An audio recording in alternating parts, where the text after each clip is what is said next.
My daughter screamed into the phone, "Mom, why are strangers emptying my bedroom?" I smiled, sitting in my new apartment, surrounded by women who actually wanted my company. "Sweetheart," I said calmly, "because it's not your bedroom anymore. I sold it." My name is Donna Mitchell, and I'm 72 years old.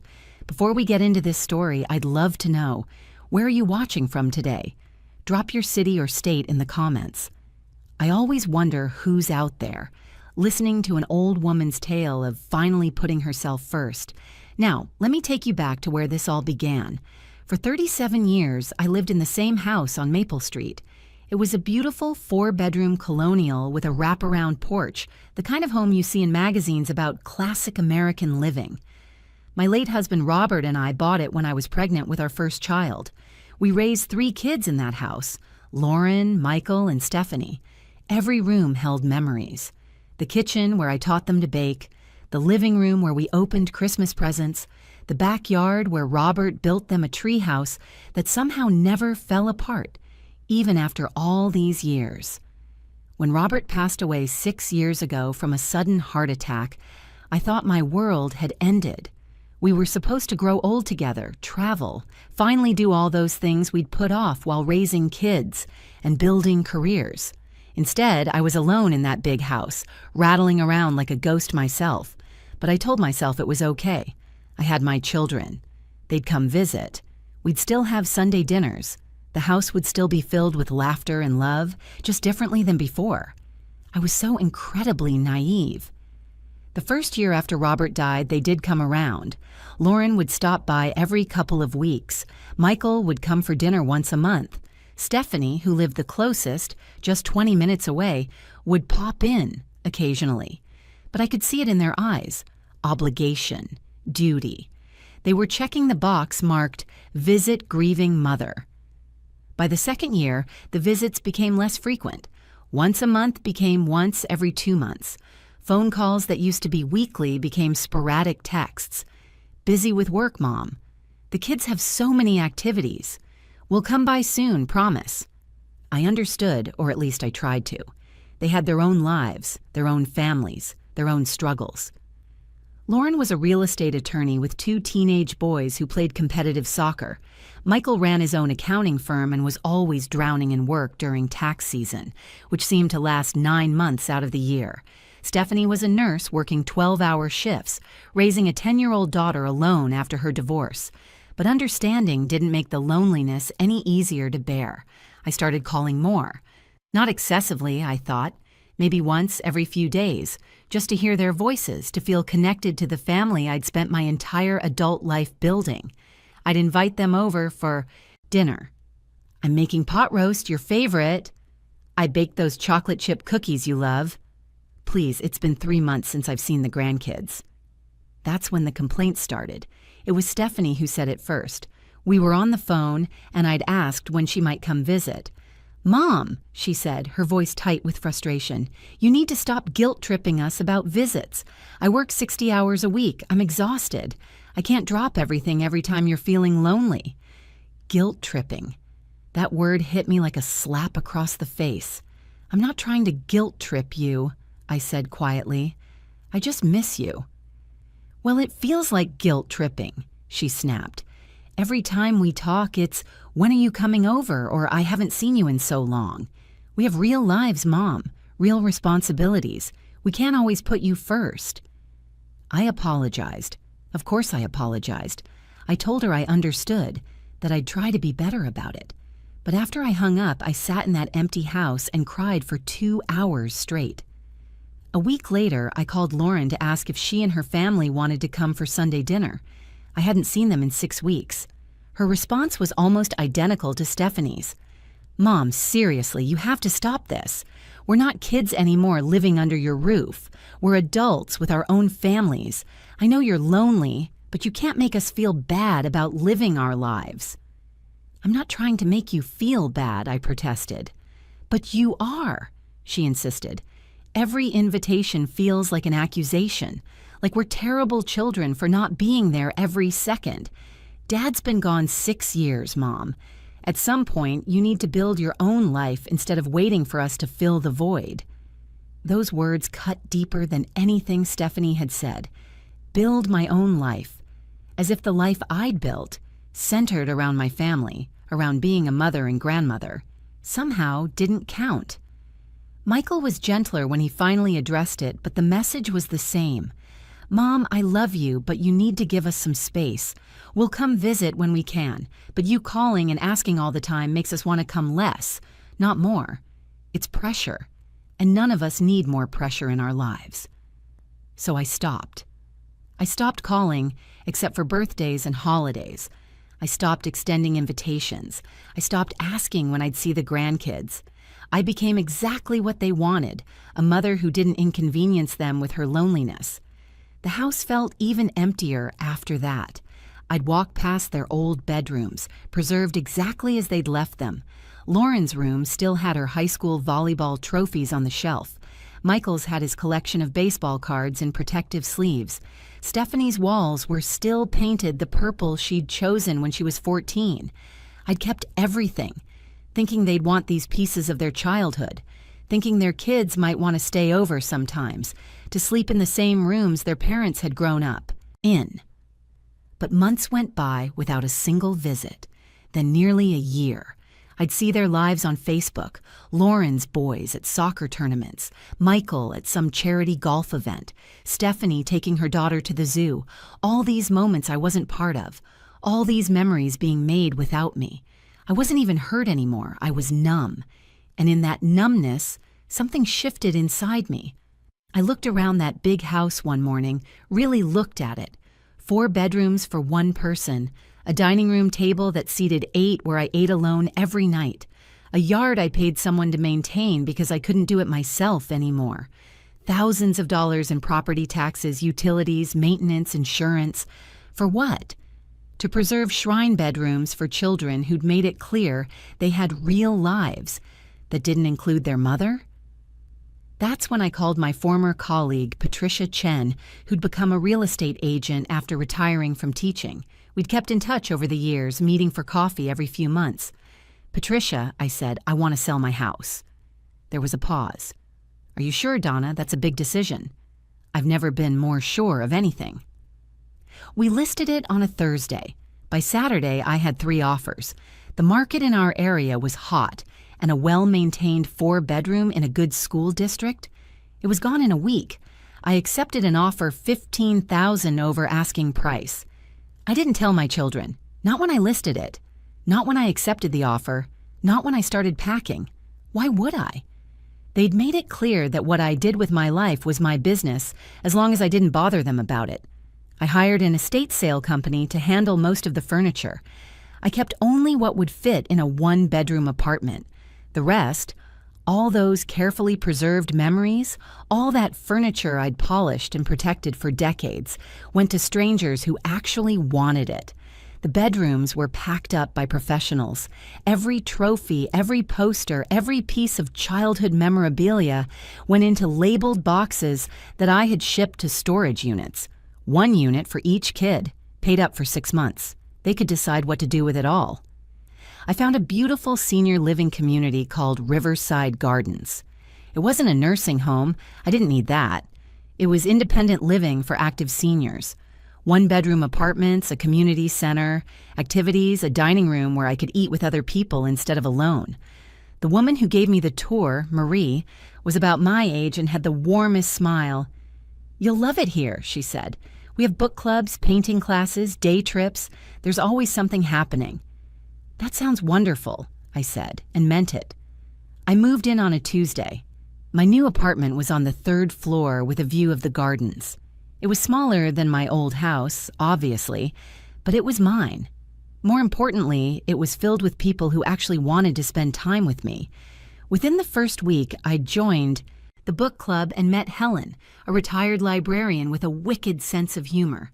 At my first painting class, I sat next to Dorothy, a former art teacher who'd lived in 7 different countries. We had coffee together the next day and talked for 3 hours. For the first time in 6 years, I didn't feel lonely. The closing on the house was scheduled for exactly 30 days after I'd accepted the offer. I'd been in my new apartment for almost 2 weeks when my phone rang. It was Lauren. "Hey, Mom," she said, her voice cheerful. "I know it's been a while, but the boys have a break from soccer next weekend, and I thought we might come visit. Maybe Sunday lunch?" My heart was pounding. "That's sweet of you to offer, Lauren, but I'm actually busy next Sunday." "Oh." She sounded surprised. "I never used to be busy." "Okay, what about Saturday then?" "I have plans Saturday too. There's a day trip to a museum that I've signed up for." "A day trip? With who?" "Some friends." "Friends?" She said it like the concept was foreign. "What friends?" "New friends I've made." There was a long pause. "Well, okay. What about the Sunday after that?" "I'll have to check my calendar and get back to you." Another pause, longer this time. "Mom, is everything okay? You sound different." "Everything's fine, Lauren. I'm just following your advice, building my own life." We hung up shortly after. I could tell she was confused, but I didn't elaborate. 3 days later, the moving truck arrived at the old house to empty out the last of the contents for the new owners. This was the day before closing. My phone rang at 2 in the afternoon. It was Stephanie, and she was nearly hysterical. "Mom, what the hell is going on? I just drove by the house and there are movers there. There's a truck. They're emptying everything." I took a sip of my tea, sitting in the community room with Helen and Dorothy. We'd been discussing the book we'd just finished. Yes, the new owners are moving in tomorrow. "New owners? What are you talking about?" "I sold the house, Stephanie." The silence on the other end was deafening. Then, almost in a whisper, "You sold it?" "Yes." "When? Why didn't you tell us?" "I sold it about a month ago, and I didn't tell you because my life and my decisions aren't your concern. Those were your words, weren't they? That you have real lives and can't always put me first?" "That's not—" "Mom, that's completely different. That was our childhood home." "No," I corrected her gently. "It was my house. You grew up there, yes, but you moved out 20 years ago. It hasn't been your home in a very long time." "Where are you? Where are you living?" "I'm in a lovely apartment at Riverside Gardens. It's a senior living community." "Senior living?" She was practically screaming now. "You put yourself in a home without even discussing it with us?" "It's not a home, Stephanie. It's independent living. And why would I discuss it with you? You made it very clear that you're too busy with your real life to be bothered with mine. If you're enjoying this story and want to hear more like it, please hit that subscribe button. Trust me, you won't want to miss what happened next." "I cannot believe you're doing this," Stephanie was saying. "This is insane. You're being petty and spiteful." "I'm being practical. That house was too big for one person, too expensive to maintain, and filled with nothing but memories of a family that couldn't be bothered to visit." "That's not fair, isn't it? When was the last time you came to see me, Stephanie? 4 months ago? 5? You live 20 minutes away." She was crying now. "You're my mother. You're supposed to—" "I'm supposed to what? Wait around in that big empty house hoping you might grace me with a visit? Keep your childhood bedrooms as shrines? I'm done doing that. I have a new life now with people who actually want to spend time with me." I hung up. My hands were shaking, but Helen reached over and squeezed my hand. "Good for you," she said firmly. Within an hour, all 3 of my children were calling. I didn't answer. They left voicemails, each one a variation of the same theme: shock, hurt, anger. How could I do this? How could I sell the family home without telling them? Where were their things? What about the grandkids? I texted them a group message. "All of your belongings have been packed and placed in storage units. I'll send you the addresses and access codes. You have 6 months to collect everything or make other arrangements." Michael called immediately. I answered. "Mom, please, can we just talk about this? I know we haven't been the best about visiting, but selling the house? That seems extreme." "What's extreme, Michael, is maintaining a 4-bedroom house for 37 years and having my own children tell me I'm guilt-tripping them when I ask them to visit once a month. What's extreme is being 72 years old and eating dinner alone every single night in a house meant for a family." "We didn't mean to make you feel that way." But you did. All three of you made it abundantly clear that I was an inconvenience, that my loneliness was my problem to solve, not yours to help with. So I solved it. By selling our childhood home without even telling us? It stopped being your home when you told me to stop guilt-tripping you about visits. A home is supposed to be where your family is. You made it very clear you didn't consider it your home anymore. There was a long silence. Then, quietly, "Where do we go from here, Mom?" "That's up to you, Michael. You all wanted me to build my own life and stop depending on you for companionship. I've done exactly that. I have friends here. I have activities. I have a community. I'm happier than I've been in 6 years. Can we at least see your new place? When I'm ready to have you visit, I'll let you know. Right now, I'm busy settling in and enjoying my new life. The real life you told me I needed to build." I hung up again. The closing happened the next day without a hitch. I signed the papers at the title company, accepted a check for $847,000 after paying off the remaining mortgage and all fees, and walked out of there a free woman. That money went straight into investments and a high-yield savings account. I was set for the rest of my life. The monthly cost at Riverside Gardens was covered by my Social Security and Robert's pension. The rest of the money would be there for whatever I needed, travel, hobbies, or just security. My children continued calling, but I took my time responding. I wasn't trying to punish them. I was simply prioritizing my own life the way they'd prioritize theirs. Lauren showed up at Riverside Gardens unannounced about a week after the closing. The receptionist called up to my apartment. "There's a Lauren Mitchell here to see you. Should I send her up?" I thought about it for a moment. "Tell her I'll meet her in the lobby in 15 minutes. When I came down, Lauren was pacing by the front desk. She looked tired and stressed. When she saw me, her face crumpled. "Mom," she said, and I could hear the tears in her voice. We sat in the visiting area, a nice little sitting room with comfortable chairs and a view of the gardens. "I'm sorry," she said immediately. "I'm so sorry for what I said, about the guilt tripping, about you needing to build your own life. I was stressed and overwhelmed, and I took it out on you." "I know you were stressed, Lauren. You all were. That's exactly why I made the decision I did." "To sell the house as revenge?" "No. To sell the house because maintaining it for children who clearly had moved on with their lives made no sense. I wasn't preserving a home. I was preserving a fantasy that we'd all still be a close family. But we're not, are we?" She looked down at her hands. "I thought we were. When was the last time we had Sunday dinner together? When was the last time you brought the boys over just to visit, not because it was a holiday?" She couldn't answer. "I'm not angry at you, Lauren. I'm not angry at any of you. I'm just done making myself small to avoid inconveniencing you. I spent 6 years being lonely and sad, trying to be the mother who didn't ask for too much. But you know what? I deserve more than that. I deserve to be around people who are happy to see me, not people who view my company as an obligation." "We never viewed you as an obligation. Didn't you? Every invitation was met with excuses. Every phone call felt like an intrusion. You literally told me to stop guilt-tripping you about visits." "I know, and I regret it. We all do. We've been talking, the three of us. We realize we took you for granted. We assumed you'd always be there, waiting in that house whenever we finally had time. We didn't think about how lonely you must have been." "You're right. You didn't think about it. And I can't fault you for that entirely. You had your own lives, your own problems.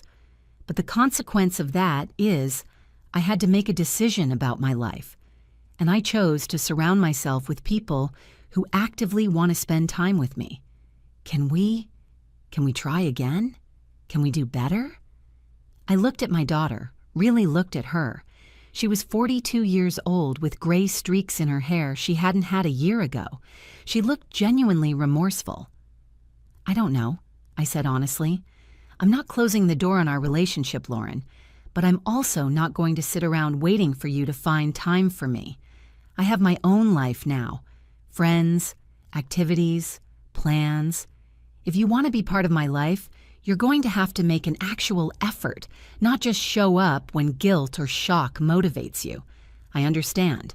Do you? Because it's not about weekly visits or grand gestures. It's about consistency. It's about making me feel like I matter to you, not just like I'm something to check off your list. She nodded, tears streaming down her face. I get it, Mom. I really do. We talked for another hour. I showed her my apartment. She met Helen and Dorothy, who were heading to the dining room for dinner. She saw the community board with all the activities listed, the painting class sign-up sheet with my name on it, the book club schedule. You really do have a whole life here, she said, something like wonder in her voice. I do, and I love it. When she left, she hugged me tight. I'll call you, she said. Really call you. Not just text. We'll see, I said. Michael came to visit 2 days later. His conversation was similar to Lauren's. Apologies, regrets, promises to do better. I gave him the same response. I wasn't closing the door, but I wasn't waiting by it either. Stephanie took the longest to come around. She was angry for weeks. She left voicemails accusing me of being selfish, of abandoning the family, of throwing away decades of memories for what? Some strangers at an old folks' home? I didn't respond to those messages. I was too busy living my life. I took a pottery class and made the ugliest vase you've ever seen. Dorothy and I laughed about it for days. I joined a walking group that went around the local park every morning. I discovered I loved watercolor painting. I went on a day trip to a winery with 15 other residents and had the best time. I was happy, genuinely, truly happy. About 6 weeks after the house sold, Stephanie finally came to visit. She didn't call ahead. She just showed up, like Lauren had, and the receptionist called up. This time, I almost didn't agree to see her, but I did. She looked terrible. Her eyes were red and puffy like she'd been crying for days. We sat in the same visiting room where I'd talked with Lauren. I've been horrible to you, she said without preamble. Not just about the house. For years. I made you feel like you were a burden when you're my mother and you just wanted to see me. Yes, I said. Simply, you did. I don't know how to fix this. I'm not sure you can, Stephanie, at least not right away. She flinched. Are you saying you don't want a relationship with me? I'm saying that relationships take work, and for 6 years, I was the only one working. I reached out, I invited, I tried, and I was told I was guilt-tripping you, that you had a real life and I needed to build my own. So I did. I was wrong. Yes, you were. But more than that, you were hurtful.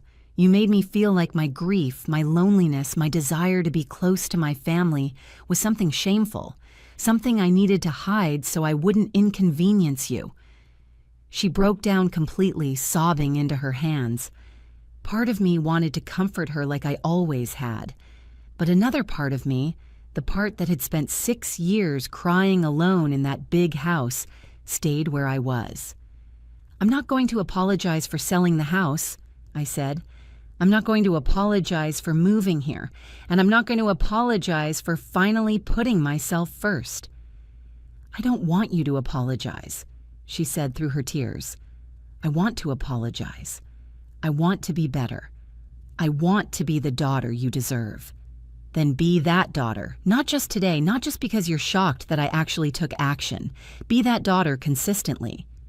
She looked up at me. Can I start now? And here's what surprised me. Part of me wanted to say no, wanted to make her hurt the way I'd hurt. But I'd learned something in these weeks at Riverside Gardens, surrounded by new friends and new experiences. Holding on to pain doesn't heal it. It just makes you bitter. You can start now, I said. But Stephanie, I mean it. This isn't about grand gestures or guilt. It's about showing up, consistently, whether I'm in a crisis or not. She nodded.